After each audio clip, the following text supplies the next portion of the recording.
There's nothing in this budget that allocates resource to Marae to be able to respond to floods and cyclones in their communities. Are you expecting them to do that mahi for free when the next cyclone hits? What is the plan there? E tūwhirana ngā marae ki te awhi I o rātou hapori I ngā wā o te porotaika, aha ko Waipuke, aha ko horo whenua. But they seem to be intensifying and more often. I think it was every 3 weeks. There was a big weather event at the start of this year. George has joined us. George is responsible for the Tai Rāwhiti, Rāwhiti from the East Coast through to Wairarapa. And has been very close to that action of the North Island weather event funding that was channeled through Marae. So what the Marae Relief Fund enabled us to do was to be able to reimburse the Marae for those costs of feeding, of whānau come and stay there. I think also too what was noted, particularly up in Te Araroa, there were a number of, it was still summer, there were a number of tourists, they were up there leading in the vans, so they congregated at the Marae and they had an amazing cultural experience for a week.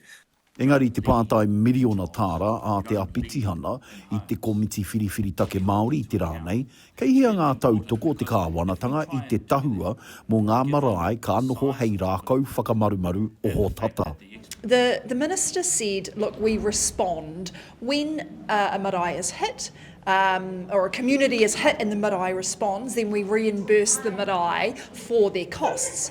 But that relies on the marae having the resource in the first place to pay for that. And as they are hit over and over again, that resource is being depleted and their ability to respond quickly and effectively without adequate funding from the government is reducing.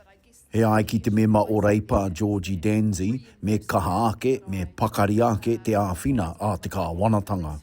We need that funding up front, and the minister wasn't able to provide me with information of how he's going to do that for our marae.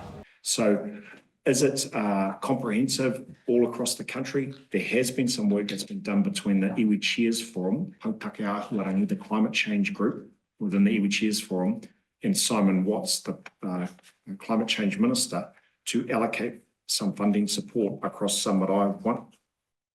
1 week ago, 2 weeks ago, some of that funding was announced. Whai muri ngā Waipuke me ngā horo whenua I te hānuere I tēnei tau, ka whakaritea e te kāwanatanga he tahua pūtea tautoko I ngā marae ki te tautoko I o rātou hapori. Moi o tā aua ko ngā marae katoa, aha kua kihea I Aotearoa ko ngā marae, ngā whare, ngā wāhi ka whakatuwhera I a rātou, o rātou tatau, ki te hapori whānui, kaua ki te Māori noiho, I ngā wā katoa.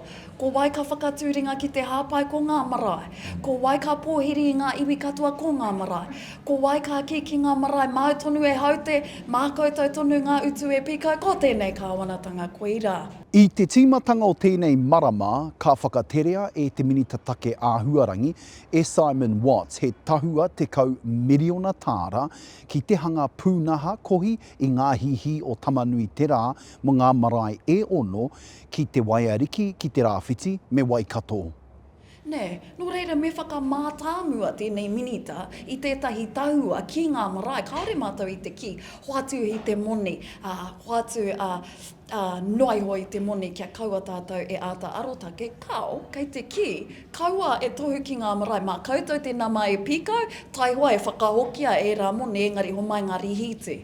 So not all that money goes through to Pune Kōkiri, not all the work goes through to Pune Kōkiri, but we are holding those various agencies to account or liaising with them to ensure that the agencies are responsive in front of and behind massive events. Not what we want to see, some funding up front so they know how to respond. They know their communities the best. They know how to respond and protect their communities.